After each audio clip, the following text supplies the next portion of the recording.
جی السلام علیکم ورحمۃ اللہ وبرکاتہ۔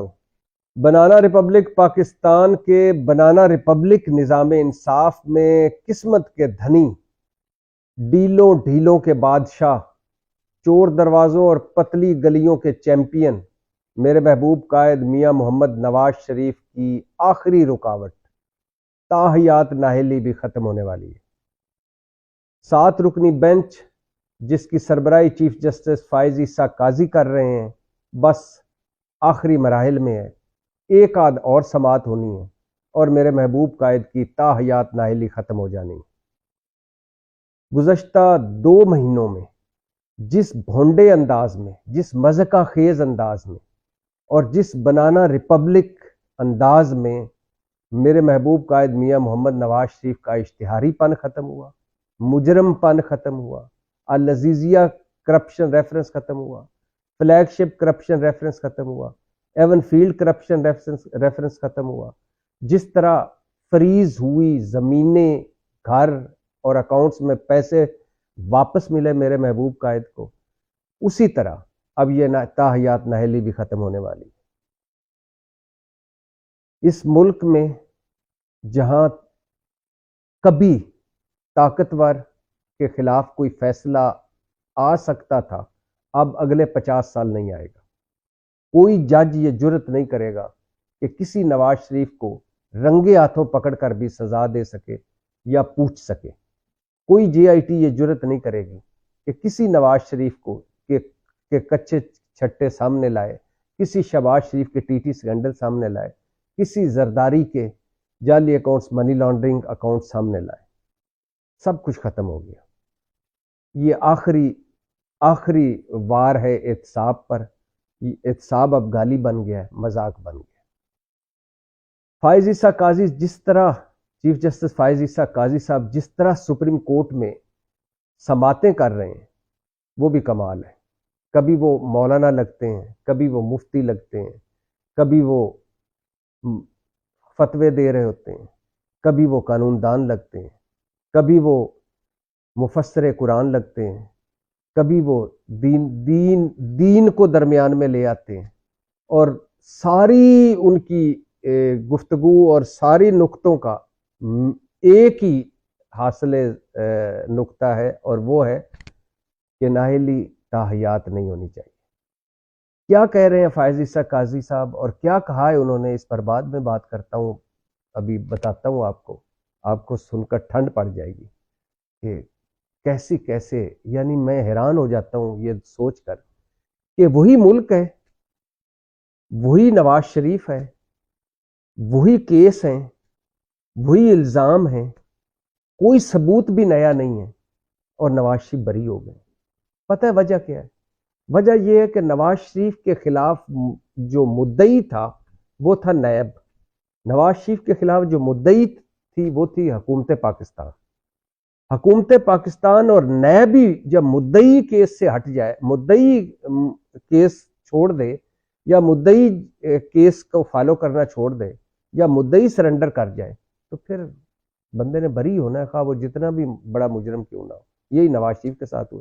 نواز شریف، شہباز شریف، آصف زرداری میرٹ پہ بری نہیں ہوئے، میرٹ پہ ان کو ریلیف نہیں ملے۔ 1100 ارب کرپشن سکینڈلز کے مجرموں کو میرٹ پر ریلیف نہیں ملا، مدعی پیچھے ہٹ گیا، مطلب نیب پیچھے ہٹ گیا، حکومت پاکستان پیچھے ہٹ گئی، تو لہٰذا ساروں کی دبئی لگ گئی۔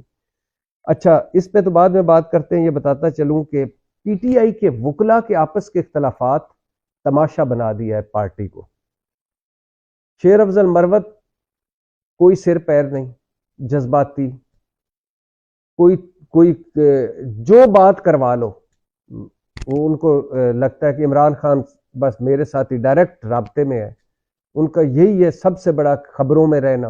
جب سے اس کا وہ ایک لفظ ہٹ ہوا ہے کہ پروگرام بڑھ گیا ہے، اس کے بعد سے وہ اس کو ایسا فیم کا نشہ چڑھا ہے کہ جس پہ جی چاہتا ہے چڑھائی کر دیتا ہے۔ پارٹی کچھ اور کہہ رہی ہوتی، وہ کچھ اور کہہ رہا ہوتا ہے۔ ایک پریس کانفرنس بیرسٹر گور کرتا ہے، ایک شیر افضل مروت کر لیتا ہے۔ شعیب شاہین کو وہ غدار سمجھتا ہے، لطیف کھوسہ کو وہ آؤٹ سائڈر سمجھتا ہے، اعتزاز حسن کو وہ بڈھا سمجھتا ہے، شعیب شاہین کو بیرسٹر گور کو وہ نکمہ سمجھتا ہے، اور سمجھتا ہے بس میں اور عمران خان پارٹی چلا رہے۔ کل ان کل فرما دیا کہ ہمیں فائز عیسیٰ قاضی پر اعتبار نہیں ہے۔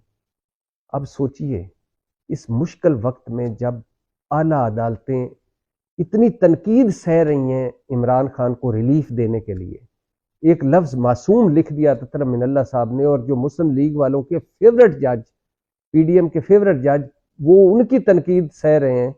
اب جب آپ جان بوجھ کر لوگوں کو دشمن بناتے جائیں گے تو کون آپ کو ریلیف دے گا؟ وہ بھلا وہ بیرسٹر گور کا اس نے کہا جی نہیں، ہمیں فائز عیسیٰ قاضی صاحب پہ اعتماد ہے۔ آخری امید ہے عمران خان کی سپریم کورٹ، بلہ ہو، ان کی الیکشن میں حصہ لینے کا معاملہ ہو، القادر ٹرسٹ کیس ہو، توشہ خانہ ہو، آخری امید اس عمران خان کی سپریم کورٹ ہے۔ اور سپریم کورٹ ہی ہے جس نے سائفر غبارے سے ہوا نکال دی، عمران خان اور شاہ محمود قریشی کو ضمانتیں دے دی۔ اس کو سپریم کورٹ کو مخالف بنانا، پتہ نہیں اب یہ کون سمجھائے گا ان پی ٹی آئی کے ان وکیلوں کو جن کی لاٹری نکلی ہوئی ہے، کیونکہ پی ٹی آئی کے مین سیاستدان پارٹی چھوڑ گئے، عمران خان جیل میں ہے اور یہی اس وقت موجیں کر رہے ہیں، لاٹری ان کی لگ گئی ہے۔ زرتاج گل پر ایک اور ایف آئی آر ہو گئی ہے، اور ایف آئی آر بھی بڑی بھونڈی سی ہوئی ہے، اور وہ ہوئی ہے کہ 5 لاکھ زرتاج گل نے لیے اور کسی کو نوکری دینی تھی، نوکری بھی نہیں دی، 5 لاکھ بھی نہیں دیے۔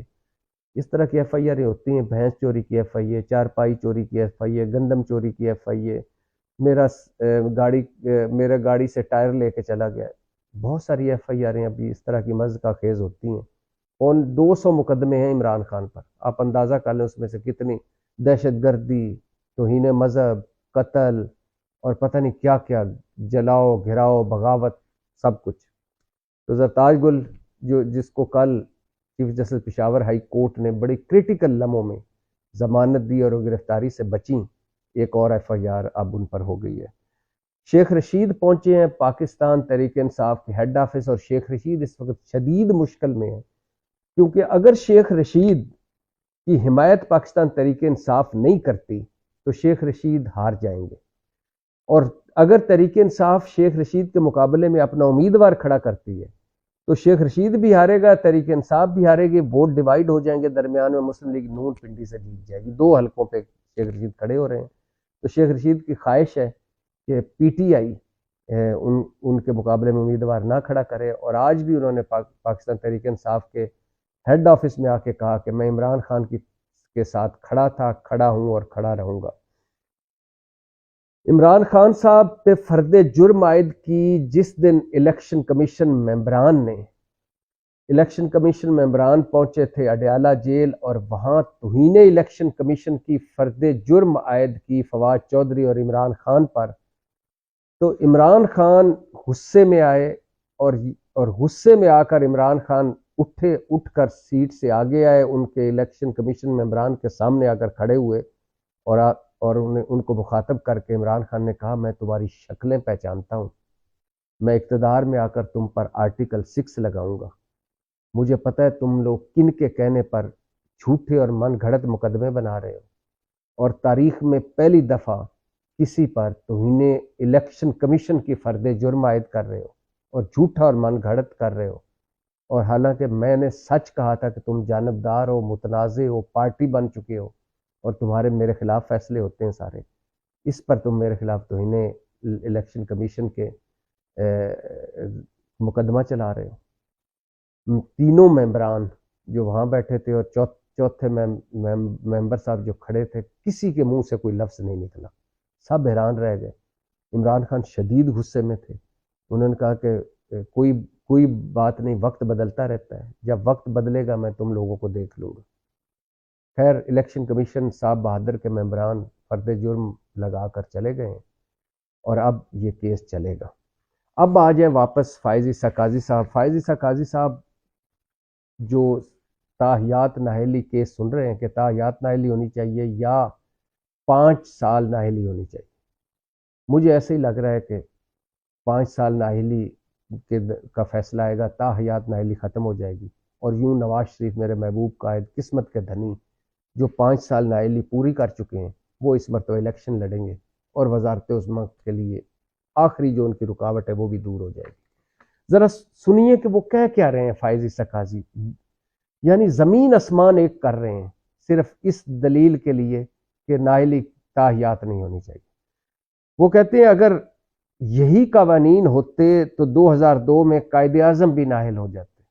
اب فائز عیسیٰ قاضی صاحب سے کوئی پوچھے کہ قائد اعظم نے کبھی جھوٹ بولا پارلیمنٹ میں؟ قائد اعظم نے سپریم کورٹ میں جعل سازی کی؟ قائد اعظم نے کبھی کوئی قطری خط لائے؟ جھوٹے ٹرسٹ ڈیڈ، جھوٹا کیلوری فاؤنٹ قائد اعظم لائے؟ قائد اعظم کے کاکامہ نکلا، قائد اعظم کے ایون فیلڈ فلیٹس نکلے، قائد اعظم کی 23 جائیدادیں لندن میں، اخبار نے کہا کہ 23 جائیدادیں والا پینٹ ہاؤس بیری قزاق جیسے نواز شریف کو کہا ہے۔ قائد اعظم کے کوئی بچے تھے جو ارب پتی تھے اور ان کا ذرائع آمدن بھی کوئی نہیں تھا۔ قائد اعظم کے اثاثے ذرائع آمدن سے زیادہ تھے تو انہوں نے کہا تھا کہ میرے اگر اثاثے ذرائع آمدن سے زیادہ ہیں تو تمہیں عجیب و غریب منطق لائیں۔ کہاں قائد اعظم، کہاں نواز شریف، کہاں قائد اعظم، کہاں یہ آج کے موقع شناس اور ابن الوقت جن کی لاٹریاں لگی ہیں۔ آگے سنیے، فائز عیسیٰ قاضی صاحب نے کہتے ہیں کہ اہلیت کی کچھ شقوں کا تعلق حقائق سے اور کچھ اخلاقیات سے، اچھے اخلاق کا تعین کیسے ہوگا؟ آئین میں ہر سزا کی مدت ہے تو نااہلی تاحیات کیسے ہو سکتی ہے؟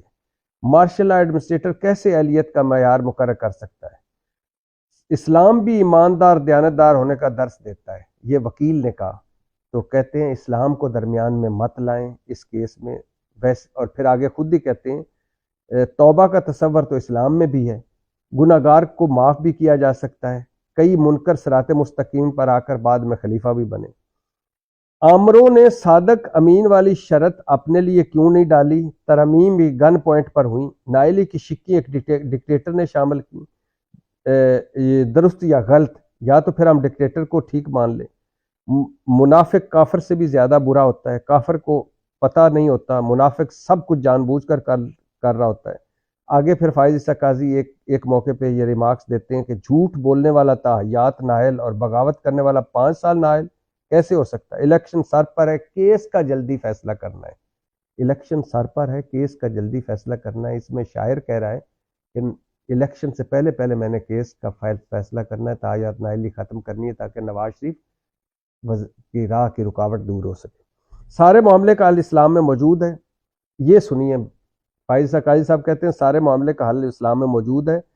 قرآن پاک میں بتایا گیا کہ انسان کا رتبہ بہت بلند ہے، انسان برا نہیں ہوتا، اس کے اعمال برے ہوتے ہیں۔ کسی کو تاحیات نااہل کرنا اسلام کے خلاف۔ 62(1)F انسان کو برا کہہ رہا ہے، اگر کوئی شخص گناہ سے توبہ کر لے تو معافی مل سکتی ہے۔ اور پھر آگے کہتے ہیں کہ شکر ہے آرٹیکل 161F کی اہلیت کا معیار ججز کے لیے نہیں، میں تو ڈر گیا ہوں، شکر ہے پارلیمان نے یہ معیار ہمارے لیے مقرر نہیں کیا، اگر ججز کے لیے ایسا معیار ہوتا تو کوئی بھی جج نہ بن سکتا۔ یعنی مجھے سمجھ نہیں آ رہی۔ فائز عیسیٰ قاضی صاحب ایک تو کہہ رہے ہیں کہ یہ ڈکٹیٹر کی شکیں ہیں، تو بھائی 40 سال پہلے اگر ڈکٹیٹر کی شکیں ہیں تو اس کے بعد بے نظیر بھٹو بھی آئیں 2 مرتبہ، نواز شریف آئے 3 مرتبہ، آصف علی زرداری بھی آئے 1 مرتبہ، اس کے بعد عمران خان بھی آئے، تو ختم کر لیتے یہ شکیں اگر ڈکٹیٹر کی تھی۔ پھر ہے کہ اسلام اگر دیانتدار اور ایماندار ہونے کا درس دیتا ہے تو کہتے ہیں اسلام درمیان میں نہ لاؤ، اور پھر خود ہی اسلام کی تشریحیں کرنے لگ گئے کہ قرآن یہ کہتا ہے، اسلام یہ کہتا ہے، انسان سے نفرت نہ کرو، اس کے گناہ سے نفرت کرو، یا اس جو جرم کرتا ہے اس سے نفرت کرو۔ پھر جھوٹ بولنے والا تاحیات نااہل اور بغاوت کرنے والا 5 سال نااہل۔ بھی بغاوت کرنے والے کو بھی تاحیات نااہل کریں، اس میں کون سی بات ہے؟ آپ جھوٹ بولنے والے۔ اچھا پھر اب مجھے بتائیں اس میں ساری باتیں فائز عیسیٰ قاضی صاحب کو کون بتایا کہ امریکی صدر نکسن وہ واٹر گیٹ سکینڈل پہ نہیں نکلا تھا، اس کو نکالا تھا قوم نے کہ اس نے جھوٹ بولا تھا، تو قوم نے کہا کہ ہمارا صدر جھوٹ بولے، ہو ہی نہیں سکتا، نکال دیا۔ مونیکا لیونسکی کا سکینڈل تھا بل کلنٹن کے ساتھ، اس پہ نہیں امپیچمنٹ ہوئی، امپیچمنٹ اس کی ہوئی کہ اس نے جھوٹ بولا کہ میرا اس کے ساتھ سکینڈل ہی کوئی نہیں، تو قوم کھڑی ہو گئی کہ بھائی ہمارا صدر جھوٹا بھی ہو سکتا ہے۔ یعنی آپ سوچئے کہ آپ کا وزیر اعظم پارلیمنٹ میں کھڑا ہو کے جھوٹ بولے، سپریم کورٹ میں جھوٹ بولے، احتساب عدالتوں میں جھوٹ بولے، GIT میں جھوٹ بولے، ٹی وی 3 تقریریں جھوٹی کر دے، اس کے بچے 3 انٹرویو جھوٹے دے دیں، اس کی بیٹی کہہ دے جس نے ابھی پھر مریم نواز نے پونے ارب کے اثاثے ڈکلیئر کیے ہیں، وہ کہہ دے میرے بیرون ملک کیا اندرون ملک کوئی جائیداد نہیں، میں تو والد مجھ کی کفالت میری کر رہے ہیں اور 1500 درہم میرے خامند کو والد دے رہے ہیں۔ اتنے بڑے بڑے جھوٹ بول کے اور پھر اچانک فلیٹس نکلیں، جائیدادیں نکلیں، 5 بر اعظموں میں جائیدادیں نکلیں، اور پھر ان کا کوئی منی ٹریل نہ ہو، اور پھر ایک دن کہہ دیں کہ میرے اثاثے ذرائع آمدن سے زیادہ تمہیں کیا، اور آج عدالتیں مان رہی ہیں کہ ہاں تمہارے اثاثے ذرائع آمدن سے زیادہ تو ہمیں کیا. اور ایسے بندے کو آپ پھر سے کہتے ہیں کہ 5 سال کے بعد دوبارہ آئے اور آ کے لوٹنا شروع کر دیں. ہمارا معاشرہ وہ معاشرہ ہے جہاں اخلاقیات کی کوئی ویلیو نہیں، اصول کی کوئی ویلیو نہیں، منطق کی کوئی ویلیو نہیں. جہاں کوئی رنگے ہاتھوں بھی پکڑا جائے تو گھر نہیں جاتا. یہ مغرب، برطانیہ، امریکہ، یورپ تھوڑی ہے کہ جہاں الزام لگتا ہے تو لوگ گھر چلے جاتے ہیں. یہاں تو رنگے ہاتھوں پکڑے جائیں تو کوئی نہیں جاتا. ٹی ٹی سکینڈل رنگے ہاتھوں ہاؤس آف شہباز شریف پکڑے گئے، انہوں نے وہ جج نے کیس سنے بغیر ان کو بری کر دیا، اور جج کو انفارمیشن منسٹری میں کمشنر لگا دیا شہباز شریف نے. زرداری صاحب کا جعلی اکاؤنٹس، منی لانڈرنگ والا سارا کچھ ختم ہو گیا. نیب ختم کر دیا، ملزموں مجرموں نے اپنے کیسوں کو سامنے رکھا اور ترامیم کی نیب ختم کر دی. اب بتائیے کہ ایک جو آپ کا حکمران ہے جس نے پورے ملک کو اور پوری قوم کو لیڈ کرنا ہوتا ہے، وہ ایماندار نہیں ہونا چاہیے، دیانتدار نہیں ہونا چاہیے، سچا نہیں ہونا چاہیے. اور اگر وہ جھوٹا نکلے، بد دیانت نکلے، خائن نکلے، کرپٹ نکلے، تو اسے صرف اور رنگے ہاتھوں پکڑا جائے، اور اس کے بعد 5 سال بعد پھر دھل دھلا کے آ کے آپ کو پھر آ کے وہیں سے لوٹنا شروع کرے. یہ فائز عیسیٰ قاضی صاحب اپنے گھر میں ملازم رکھیں، کوک رکھیں، یا کوئی مینیجر رکھیں، وہ ان کے گھر میں چوری کرے، کرپشن کرے، ڈاکہ مارے، کیا اس کو کہیں گے کہ 5 دن کے بعد یا 5 مہینے کے بعد یا 1 مہینے کے بعد آ جا دوبارہ آ کے میرے گھر میں ملازم رہ جائے؟ اگر ایک جھوٹے حکمران کو، کرپٹ حکمران کو 5 سال سزا دینی ہے تو پھر اس ہر جرم کی سزا 5 سال کر دیں. قتل والے کو بھی وہ بھی توبہ کر لے تو دوبارہ آ جائے، توبہ کرے معاف کر دو. اور زنا کرنے والا ہے اس کو بھی توبہ اس کی معاف کر دو. پھر ہر جرم کی سزا 5 سال رکھ لو، 5 سال بعد نکالو اور پھر اس کو موجیں کرو. جاؤ ساری جیلوں میں، ساروں کو کہ جو جو توبہ کرتے ہیں اس کو جیل سے نکال دیتے ہیں. عجیب منطق ہے، لیکن یہ چل رہا ہے. پوری ایک عدالت لگی ہوئی ہے، اور اس کا مقصد ایک ہے کہ نواز شریف کو ریلیف دینا ہے. اور مجھے وہ یاد آ رہا ہے کہ کیوں مسلم لیگی کہتے تھے کہ جب جسٹس بندیال جب جائے گا، فائز عیسیٰ قاضی جب آئے گا، تب نواز شریف واپس آئے گا، کیونکہ تب ہمیں ریلیف ملے گا. اور دیکھ لیں کیسے مذہقہ خیز اور بھونڈے انداز میں چند دنوں میں میاں محمد نواز شریف کو سارے ریلیف مل گئے، اور یہ تا یا نائلی والا بھی ملنے والا ہے. پاکستان زندہ باد.